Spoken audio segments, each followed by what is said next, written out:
मी वारंवार म्हणत होतो, जयदीप आपटेच्या मागे जी शक्ती आहे ती शक्ती मंत्रालयात आहे, ती शक्ती वर्षा बंगल्यावर आहे, ती शक्ती मालवणात आहे.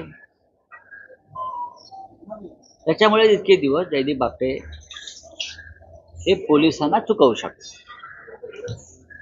पण अखेर शिवभक्तांचा एवढा दबाव आणि एवढा रेटा होता की त्याला त्याचे बॉस हे वाचवू शकले नाही.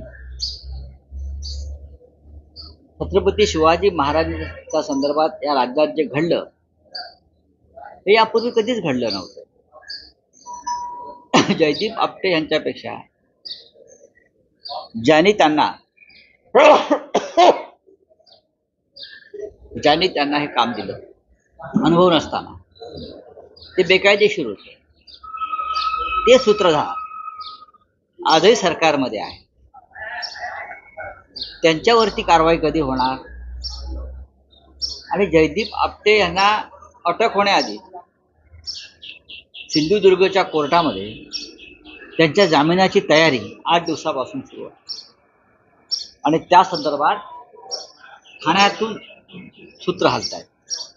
मी वारंवार ठाण्याचा उल्लेख करतो की जयदीप आपटे यांना 2 दिवसामध्ये ते सरेंडर होतील आणि ताबडतोब त्यांच्या जामिनाची व्यवस्था करा, अशा प्रकारची सूत्र ही ठाण्यातून हलत आहेत. त्या संदर्भात कायदेशीर जी मदत लागते ती सुद्धा ठाण्यातून मिळते. छत्रपती शिवाजी महाराजांच्या नावानं ज्यानं बाजार मांडला आणि केला,